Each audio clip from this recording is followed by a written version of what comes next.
अस्सलाम वालेकुम।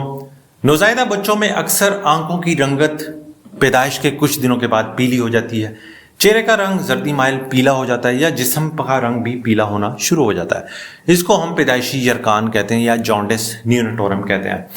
इसकी वजह क्या होती है, इसकी और इलामात क्या है, इसमें ख़तरनाक इलामात क्या हो सकती हैं और कैसे हम इसकी तशखीस कर सकते हैं और इसका क्या इलाज है। मेरा नाम है डॉक्टर रिजवान गौर। आइए आज हम बात करते हैं न्यू बोर्न बच्चों में जॉन्डिस के बारे में।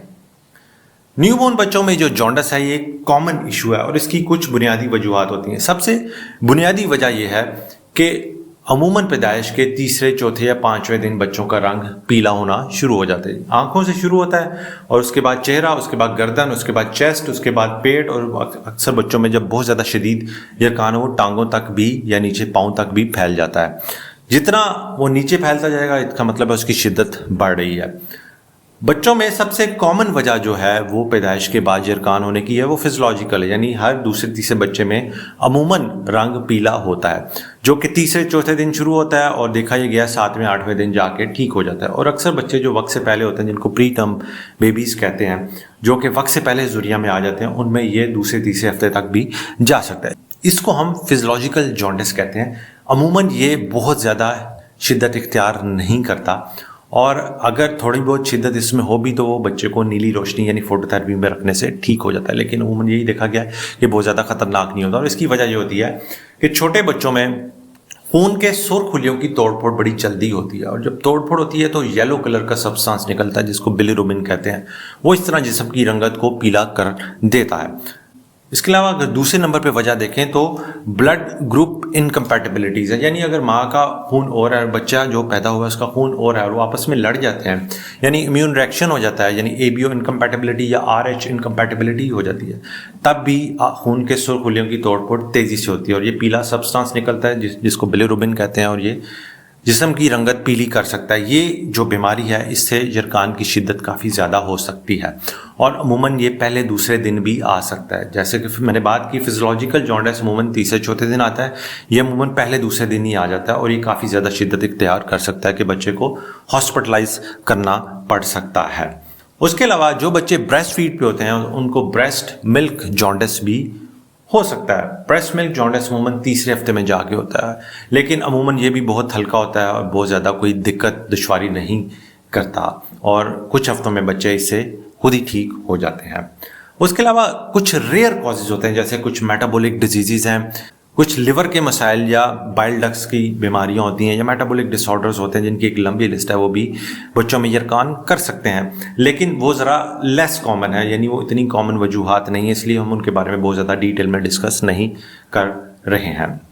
अब बात करते हैं कि इलामात के। इलामात वही जैसे मैंने बताया कि आंखें पीली होंगी, चेहरा पीला होगा, गर्दन, चेस्ट, पेट, टांगे और अल्टीमेटली नीचे लेग्स और बच्चे के पाँव भी पीले हो सकते हैं और बच्चे के पेशाब का रंग अमूमन बहुत ज़्यादा डार्क हो जाता है, यानी सरसों के कलर की तरह हो जाता है और उसकी जो पोटी है उसका कलर पेल कलर स्टूल्स हो सकते हैं। और अगर ये एक ख़ास हद तक यरकान रहे तो बच्चे को कोई नुकसान नहीं होता, लेकिन अगर एक ख़ास हद से ज़्यादा हो जाए तो ये जो बिलिरुबिन सब्सटेंस है दिमाग को जाके नुकसान पहुँचा सकता है, जो कि एक ख़तरनाक कंडीशन होती है जिसको कर्निकटेरिस कहते हैं और इसके फिर सारी उम्र तक बच्चे पे असरात रह सकते हैं। बच्चे की ज़हनी नशोनुमा को ये मुतासर कर सकता है और इसकी इलामात में बच्चे का निढाल होना, दूध ना पीना या बच्चे को झटके लगना शामिल है। अब आते हैं कि बुनियादी टेस्ट क्या हैं जिसकी वजह से हम इनकी तशखीस, इस यरकान की तशखीस कर सकते हैं। उसमें आपका डॉक्टर आपके बच्चे को देखकर कुछ टेस्ट एडवाइस करेगा जिसमें सीरम बिलिरुबिन डायरेक्ट इनडायरेक्ट होगा और इसकी बुनियाद पे वो तय करेगा कि बच्चे को किस तरह का जॉन्डिस है और उसके अलावा माँ का ब्लड ग्रुप और बच्चे का ब्लड ग्रुप लाजमी चेक करेगा और अगर कुछ और टेस्ट की ज़रूरत हो तो वो भी आपको एडवाइस करेंगे। इसकी बुनियाद पे डिसाइड होगा कि बच्चे को इलाज की ज़रूरत है या ये यरकान खुद ही ठीक हो जाएगा। अगर एक ख़ास हद से ज़्यादा बच्चे का यरकान तो डेफिनेटली उसको ट्रीटमेंट की ज़रूरत पड़ेगी, ख़ास तौर पर अगर यरकान पेट से नीचे यानी टांगों तक भी फैल गया है। अब बात करते हैं कि इसका इलाज क्या है। अगर बच्चे के यरकान का लेवल एक ख़ास हद से ज़्यादा है जो कि इस टेस्ट पे पता चलेगा तो बच्चे को नीली रोशनी यानी फोटोथेरेपी में रखा जाता है और उस नीली रोशनी में रखने से बच्चे का यरकान का लेवल ऐसा ऐसा बेहतर होना शुरू हो जाता है। हो सकता है बच्चे को कुछ घंटे के लिए रखना पड़े या कुछ दिनों के लिए रखना पड़े, ये डिपेंड करता है कि इम्प्रूवमेंट कितनी जल्दी बच्चे में आती है। اس کے علاوہ اگر کچھ بچوں میں بہت زیادہ شدید جرکان ہو کہ بچہ بالکل اورنج کلر ہو گیا ہے تو ہمیں بعض اوقات بچے کا خون بھی تبدیل کرنا پڑتا ہے، جس کو ہم ایکسچینج ٹرانسفیوژن پروسیجر کہتے ہیں. اور ساتھ اگر بچے کو ضرورت ہو تو ہم البومن کا انجیکشن بھی لگاتے ہیں جو کہ جسم میں بلیروبن کی مقدار کو کم کرتا ہے. اب بات کریں کہ پروگنوسس سے مراد یہ ہے کہ بچے کا آؤٹ کم کیا ہوگا after treatment with out treatment. زیادہ تر بچے جن کو فزیولوجیکل جو پہلی قسم کا جانڈس ہم نے بتایا وہ زیادہ تر بچے خود سے ٹھیک ہو جاتے ہیں، ان کو نہ زیادہ علاج کی ضرورت پڑتی ہے نہ بہت زیادہ جرکان کی شدت ہوتی ہے، وہ عموماً 7ویں 8ویں دن ٹھیک ہو جاتا ہے. اور جو بچے وقت سے پہلے یعنی پری ٹرم ہوتے ہیں اس میں 2 سے 3 ہفتے بھی لگ سکتے ہیں.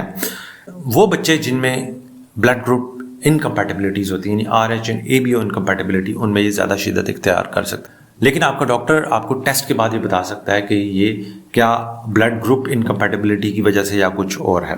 اس کے علاوہ اگر بچہ نڈھال ہو، غنودگی میں جائے، اس کو جھٹکے لگنا شروع ہوں یا دودھ پینا کم کر دے تو یہ اس میں خطرناک علامات ہو سکتی ہیں. ہمیشہ کوشش کریں جب بچوں کو اگر ہلکا پھلکا جرکان ہے یعنی چہرے پہ ہے یا چیسٹ پہ ہے پھر تو بہت پریشانی کی بات نہیں، لیکن اگر بچے کا جرکان بہت زیادہ شدت اختیار کر رہا ہے تو اپنے ڈاکٹر سے اپنے معالج سے ضرور رجوع کریں تاکہ بچے کا معائنہ کر کے اس حساب سے آپ کو ٹیسٹ اور اس کا علاج تجویز کریں. امید ہے یہ معلومات آپ کے لیے فائدہ مند ثابت ہوں گی. اپنا بہت بہت خیال رکھیں، بھائی کو دعا میں یاد رکھیں. اللہ حافظ.